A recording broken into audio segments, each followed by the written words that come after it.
They spent 9 months in space. What they saw changed everything. It was supposed to be a short mission, a routine assignment, a simple journey to the International Space Station, nothing out of the ordinary. 2 astronauts, Sunita Williams and Barry Wilmore, launched aboard the Boeing Starliner Calypso on June 5, 2024. Their mission: to spend just 8 days aboard the ISS, 8 days in microgravity, 8 days conducting experiments. But space is unpredictable. As they neared the station, something went wrong. Terribly wrong. The thrusters failed. The spacecraft couldn't return. The astronauts were stranded, suspended in the vast, infinite blackness of space, while NASA scrambled to find a solution. Days turned into weeks, weeks into months. By the time they finally set foot on Earth again, they had spent 288 days in space, almost a year, floating in an endless void, orbiting above the world they once called home. But when they returned, something had changed.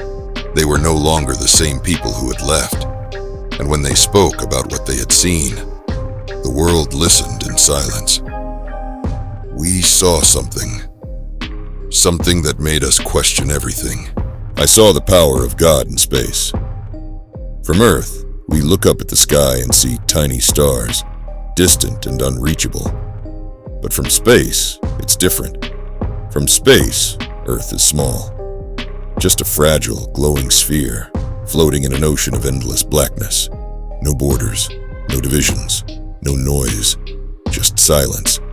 And in that silence, a realization strikes like lightning. We are nothing. From up there, human problems seem so insignificant. The wars we fight, the borders we draw, the wealth we chase, the things we destroy each other over, things that, from space, don't even exist. But what does exist is something far greater. Something so vast, so precise, so perfect. It's impossible to ignore.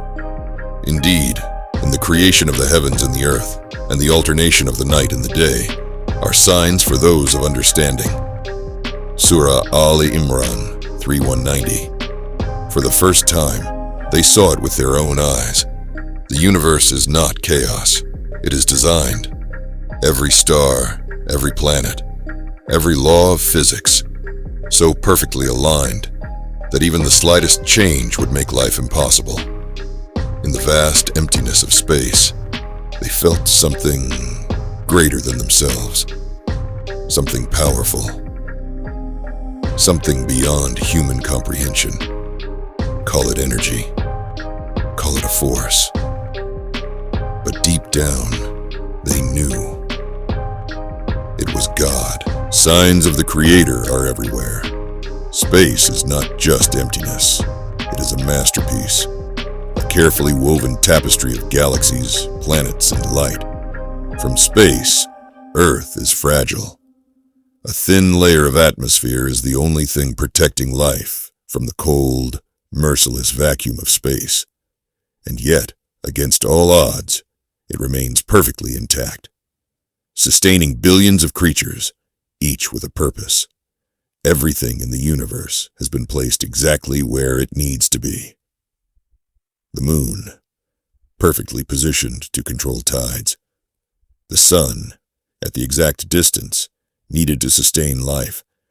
The Earth's rotation, precisely tuned to maintain balance. Have they not seen how Allah created the heavens and the earth with truth?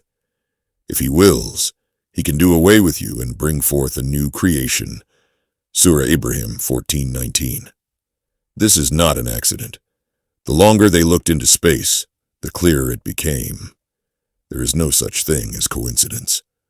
Wilmore and Williams spent almost 9 months staring into the abyss of space, and the more they saw, the more they believed. Do we need to leave Earth to see the truth? Why do we ignore the signs? Why do we wait until we are floating in the darkness of space to realize that everything in this universe has a purpose? The astronauts saw Earth from above, and they knew this was not an accident. They witnessed the sunrise and sunset 16 times a day, each time more breathtaking than the last. They saw the endless galaxies, the burning stars, the swirling storms on Jupiter, and in all of it, they saw the fingerprints of a creator. And among his signs is the creation of the heavens and the earth, and the diversity of your languages and colors. Indeed, in that are signs for those of knowledge. Surah Ar-Rum 30:22. But here's the question. Do we need to travel thousands of kilometers into space to find proof of God? Or do we just need to open our eyes? The signs are everywhere.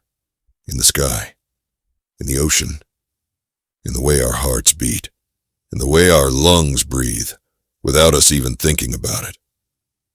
The question is not whether God exists. The question is, are we paying attention? Are we truly alone?